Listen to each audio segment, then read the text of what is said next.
नमस्कार साथियों, आप सभी का मेरे YouTube channel PC Patel classes के अंदर आपका हार्दिक स्वागत एवं अभिनंदन है।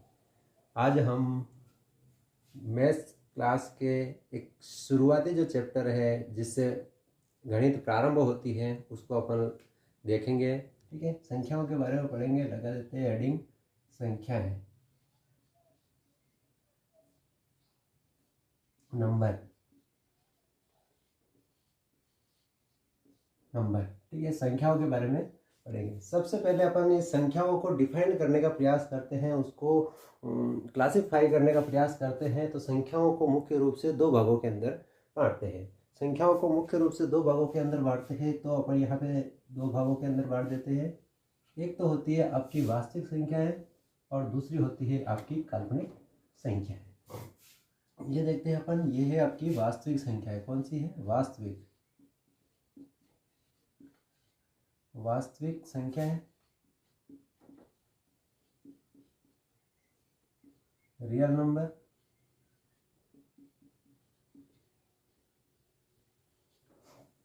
और दूसरी है अपनी काल्पनिक संख्या है।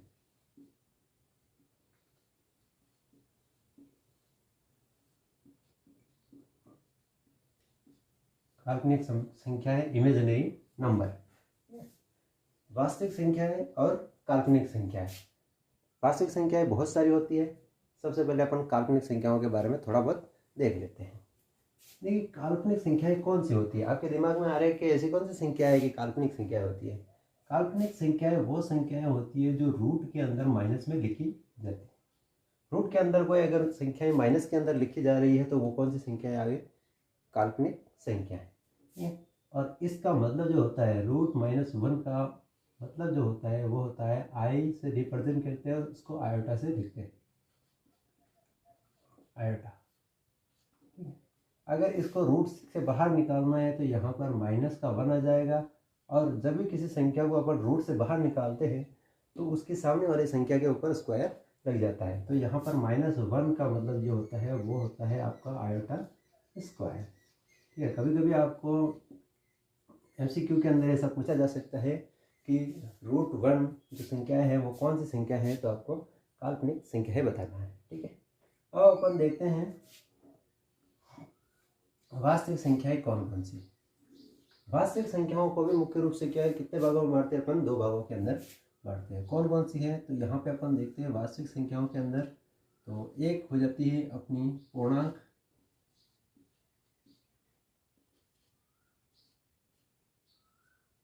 संख्या है जिसके अंदर पूर्ण अंक होते हैं। और दूसरी होती है अपनी दशमलव संख्या। जो भी संख्याएं दशमलव के अंदर होती है वो संख्याएं वो भी अपनी वास्तविक संख्या है, दशमलव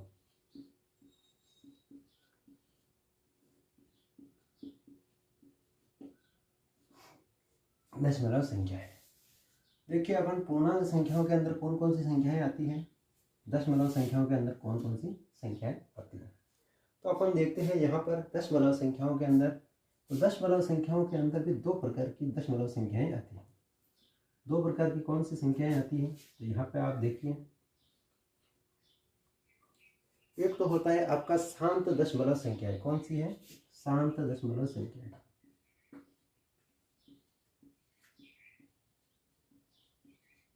शांत दशमलव संख्या।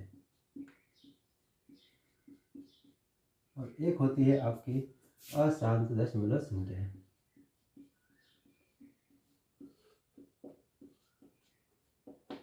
अशांत दशमलव संख्या। शांत दशमलव संख्याएं जो है, शांत दशमलव संख्याएं जो होती हैं वो कौन कौन सी होती है? जैसे कोई भी संख्या है और उसके यहाँ पे पॉइंट लगा दिए। जैसे कोई संख्या है आपकी 1 2 3 और पॉइंट लगा दिया 4 5, ये खत्म हो चुकी है। मतलब 123.45 इस प्रकार से, 0.45 इस प्रकार से, 0.26 इस प्रकार की जो संख्याएं होती है वो होती है शांत दशमलव संख्याएं। शांत का मतलब जो होता है दशमलव जहाँ पे क्या होता है, खत्म हो जाते हैं। ठीक है, दशमलव के बाद जितनी संख्याएं आती है और संख्याओं के बाद में कोई आगे संख्याएं नहीं आती है, मतलब भाग पूरा पूरा हो जाता है। उसके बाद आता है आपका अशांत दशमलव संख्याएं। अशांत दशमलव संख्याओं के अंदर क्या होता है कि दशमलव के बाद संख्याएं आती ही जाती है, कभी खत्म नहीं होती है। लेकिन ये भी क्या होते हैं, दो प्रकार की होती है। दो प्रकार की कौन अशांत दशमलव संख्याएं दो प्रकार की कौन कौन सी होती है, तो अपन देखते हैं कि पहले तो वो होती है कि अशांत दशमलव आवर्ती संख्या है।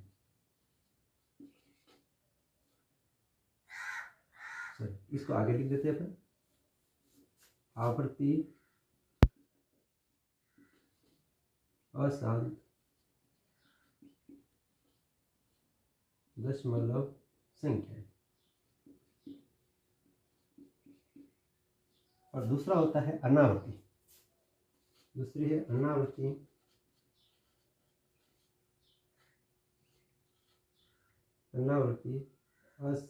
अनावर्ती अशांत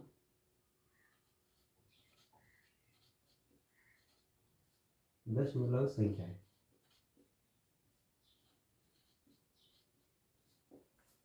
इसका एग्जांपल देखते हैं, आवर्ती अशांत दशमलव संख्या है।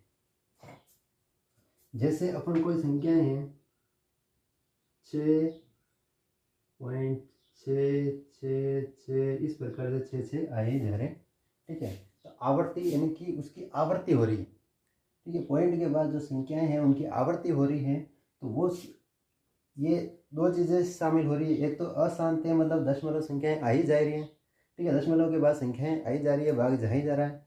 उसके बाद आवर्ती के रूप में आपकी संख्याएं भाग जा रहा है, ठीक है। तो ये होती है आवर्ती अशांत दशमलव संख्याएं। इसके बाद होता है अनावर्ती अशांत दशमलव संख्याएं। ये कौन सी संख्याएं होती है, जैसे किसी संख्या है जैसे आपकी 7.1 3 2 6 3 5 9 4, इस प्रकार से आती ही जाती संख्याओं का कोई अनावर्ती यानी कि आवृत्ति नहीं हो रही है किसी की, और अशांत है मतलब लगातार चल रही है। ये होती है आपकी अनावर्ती अशांत दशमलव संख्या है, ठीक है। यहाँ तक लगभग आपको चीज़ें क्लियर होती जा रही होगी। काल्पनिक का मतलब होता है कि जो दशमलव संख्याओं के अंदर ऋणात्मक संख्या जो होती है, रूट के अंदर जो ऋणात्मक संख्याएं होती है उसको अपन काल्पनिक संख्याएं कहते हैं। दूसरी चीज़ है, वास्तविक संख्याओं को अपन दो भागों के अंदर बांटते हैं, एक तो पूर्णांक होती है और दूसरी होती है आपकी दशमलव संख्याएं। उसके बाद होता है दशमलव संख्याएं भी दो प्रकार की होती है, एक होती है आपकी शांत दशमलव संख्याएं और एक होती है अशांत दशमलव संख्याएं। शांत दशमलव संख्याओं का मतलब ये होता है कि दशमलव के बाद जो संख्याएं आती जाती हैं वो शांत यानी कि एक निश्चित समय के बाद क्या होती है, ये रुक जाती है, तो उसको कहते हैं अपन शांत दशमलव संख्या है। उसके बाद है अशांत दशमलव संख्याएं। अशांत दशमलव संख्याओं के अंदर अपन देखते हैं तो ये है कि अशांत आवर्ती, उसको भी अपन दो भागों के अंदर बांटते हैं। आवर्ती अशांत दशमलव जो लगातार 10 पॉइंट के बाद क्या होती है, आवर्ती एक ही संख्याएं जो लगातार आ रही हैं, और अनावर्ती अशांत में क्या होता है कि आपकी संख्याएं जो होती है आवर्ती नहीं हो रही है, लगातार कोई संख्याएं नहीं आ रही है, उसको अनावर्ती अशांत। अब देखते हैं अपन पूर्णांक संख्याएं। पूर्णांक संख्याएं कौन कौन सी है, मेन इंपॉर्टेंट संख्याएं यही होती है आपकी पूर्णांक संख्याएं। देखिए आप पूर्णांक संख्याओं के अंदर पहला जो है प्राकृत संख्या है,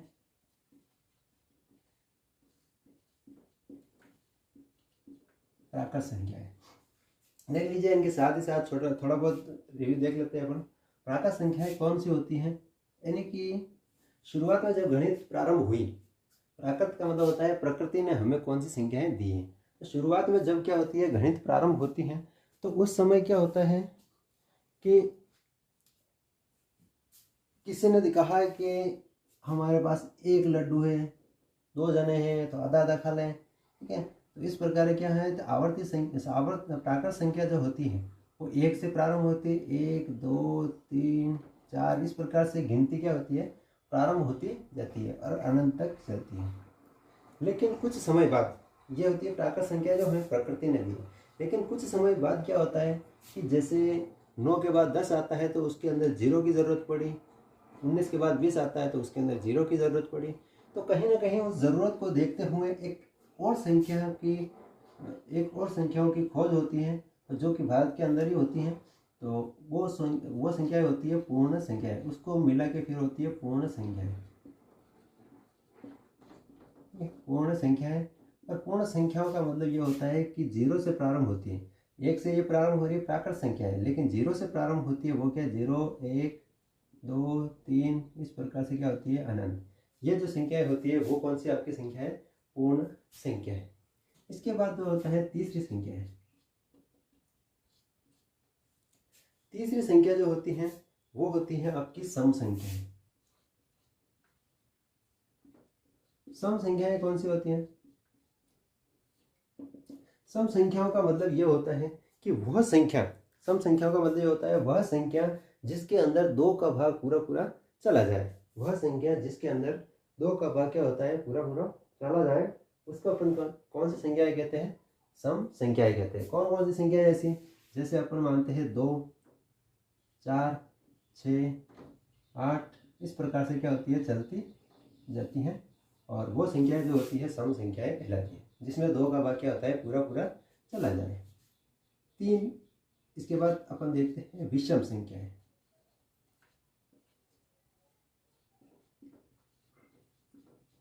विषम संख्याएं क्या होती है, यानी कि इसका सम संख्याओं का जस्ट उल्टा जो है वो विषम संख्या है।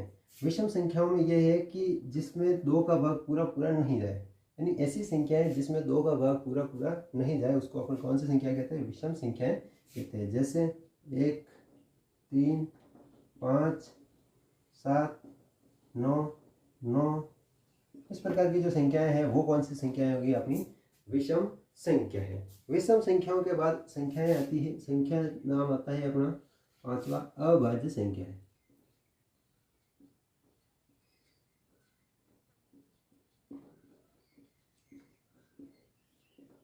अभाज्य संख्या है, यानी कि अभाज्य संख्याएं कौन सी होती है कि ऐसी संख्या, अभाज्य संख्या का मतलब होता है कि कौन सी संख्या अभाज्य है, ऐसा पूछा जाता है कौन सी संख्या अभाज्य है।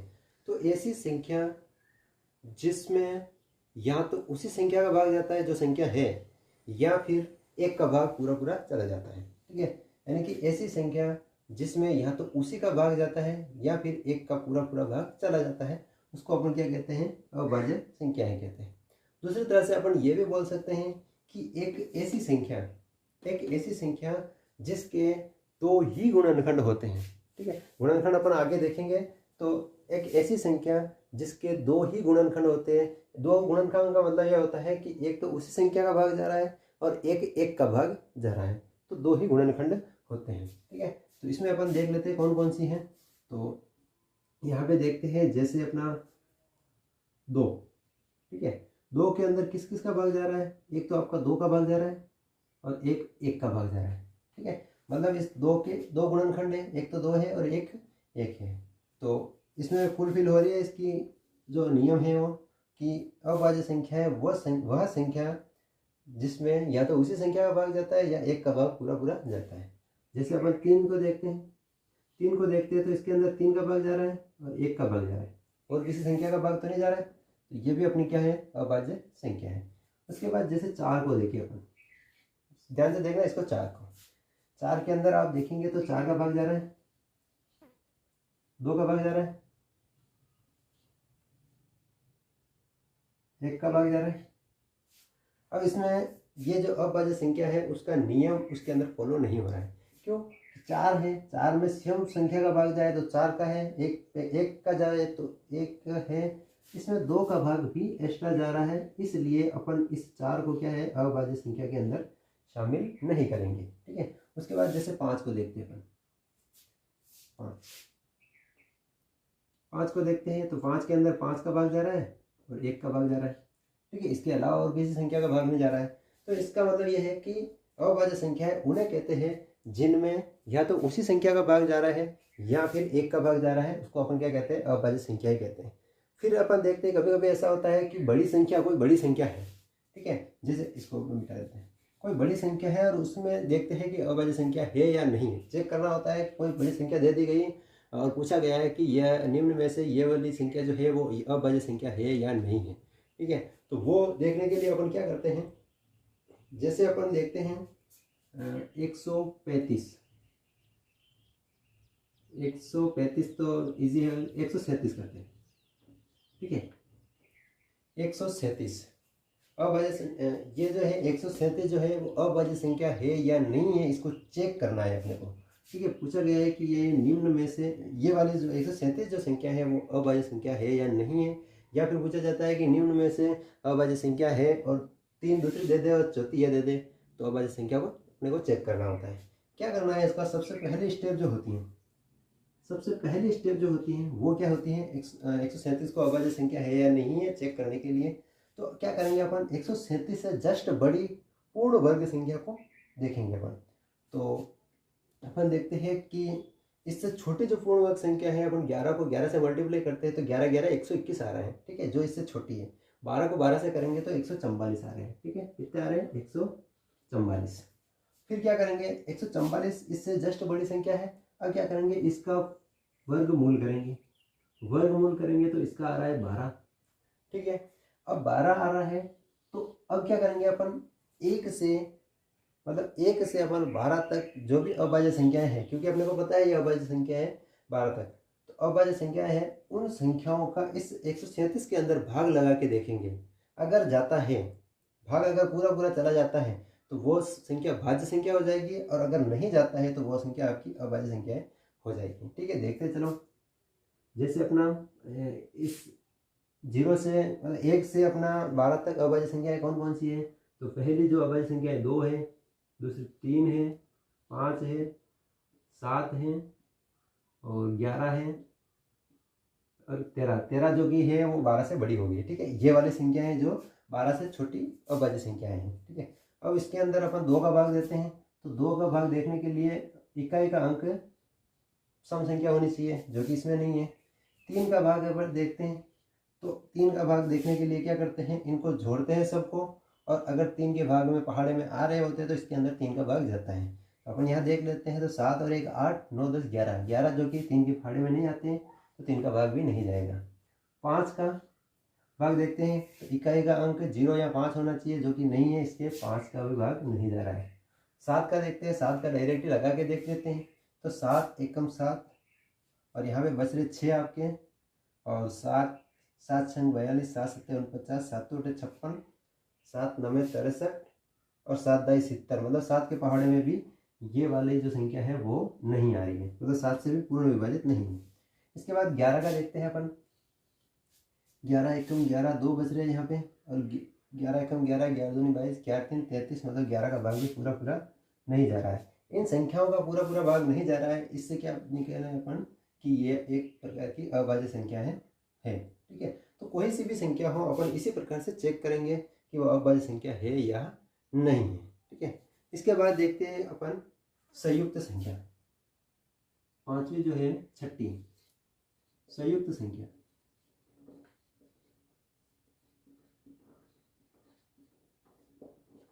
संयुक्त संख्या संयुक्त विभाज्य संख्या है।